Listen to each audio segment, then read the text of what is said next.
ॾिसु छॾे वखणी कसम पजे ईमान जो।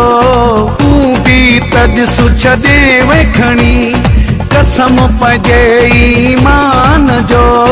तूं बि त पाण सचो निकिते न कौलई ज़बान जो। तूं बि त पाण सचो निकिते न कौलई ज़बान जो।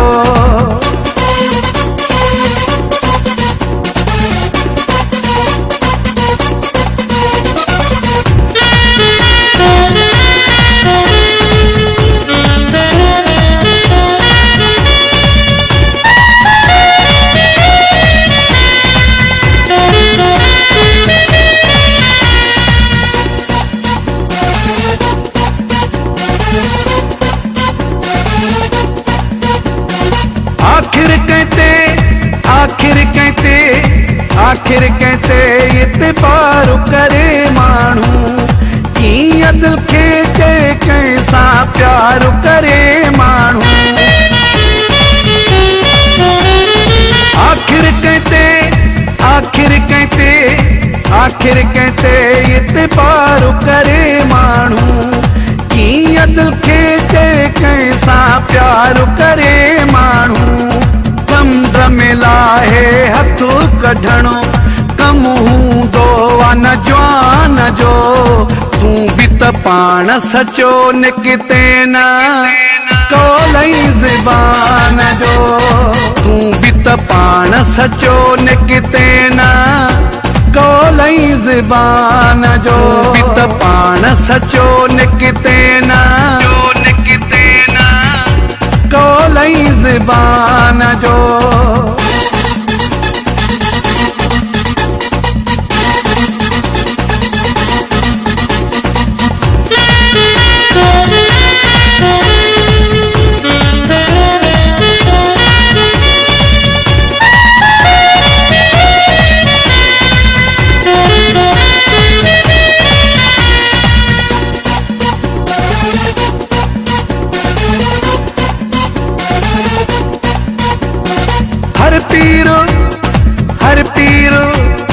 हर पीर सिंध जो मुंह तोखे घुमायो।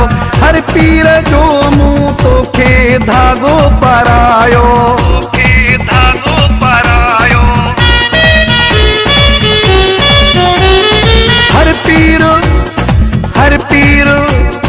हर पीर सिंध जो मुंह तोखे घुमायो। हर पीर जो मुंह तोखे धागो परायो। तोखे ॾिसी अजीब मूं रूप ॾिठो इंसान जो। तूं बि त पाण सचो निकिते न कौलई ज़बान जो। तूं बि त पाण सचो निकिते न कौलई ज़बान जो। तूं बि त पाण सचो निकिते न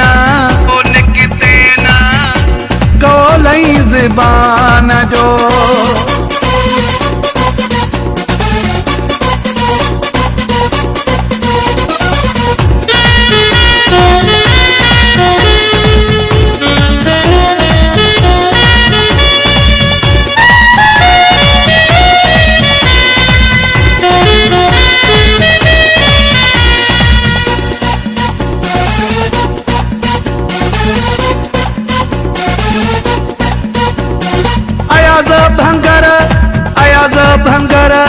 अयाज़ भंगर तुंहिंजो ई सदाए सभिनी सां पियो तुंहिंजो तारफ़ कराए।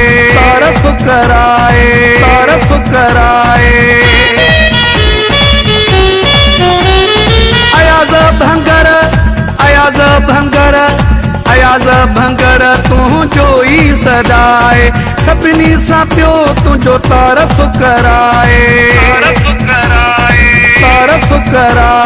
बदिलो ॾिनो थी वाह जो मूंखे मुंहिंजे एहसान जो। तूं बि त पाण सचो निकिते न कौलई ज़बान जो। तूं बि त पाण सचो निकिते न कौलई ज़बान जो। तूं बि त पाण सचो निकिते न कौलई ज़बान जो बि त पाण सचो निकिते न कौलई ज़बान जो।